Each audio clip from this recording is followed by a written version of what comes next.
അൽ Nassr versus Al Hilal രണ്ട് ടീമിനും ഇതൊരു ക്രൂഷ്യൽ മാച്ചാണ്. അതുകൊണ്ട് തന്നെ ഒരു ടഫ് പെർഫോമൻസ് രണ്ട് ടീമിൻ്റെ ഭാഗത്ത് നിന്ന് കാണാൻ സാധിക്കും. നിലവിൽ 82 പോയിന്റുമായി ഒന്നാം സ്ഥാനത്താണ് അൽ നസർ. തൊട്ടുപുറകിൽ 77 പോയിന്റുമായി രണ്ടാം സ്ഥാനത്താണ് അൽ ഹിലാൽ. അൽ ഹിലാൽ ഇന്നത്തെ ഗെയിം ജയിച്ചാൽ ഒന്നാം സ്ഥാനത്തേക്ക് എത്താൻ വളരെയേറെ സാധ്യതകളുണ്ട്. അതുകൊണ്ട് അൽ നസറിന് ഈ ഗെയിം എന്തായാലും ജയിക്കണം. രണ്ട് ടീമും തങ്ങളുടെ അടുത്തുള്ള സ്ട്രോങ് ലൈനപ്പ് തന്നെയാണ് ഇറക്കിയിരിക്കുന്നത്. അപ്പോൾ ഒരു ടഫ് കോമ്പറ്റീഷൻ നമുക്ക് ഈ മാച്ചിൽ കാണാൻ സാധിക്കും. സൗദി പ്രോ ലീഗിൽ CR7 കിരീടങ്ങളൊന്നും സ്വന്തമാക്കാൻ സാധിച്ചിട്ടില്ല.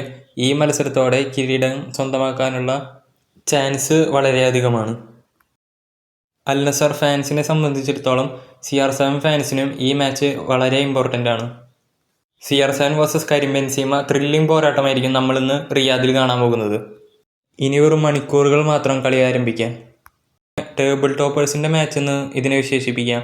അൽ Nassr versus Al Hilal. Indian സമയം 11:30 മണിക്കാണ് സൗദി പ്രോ ലീഗിൽ ഈ ആവേശകരമായ മത്സരം ആരംഭിക്കാൻ പോകുന്നത്.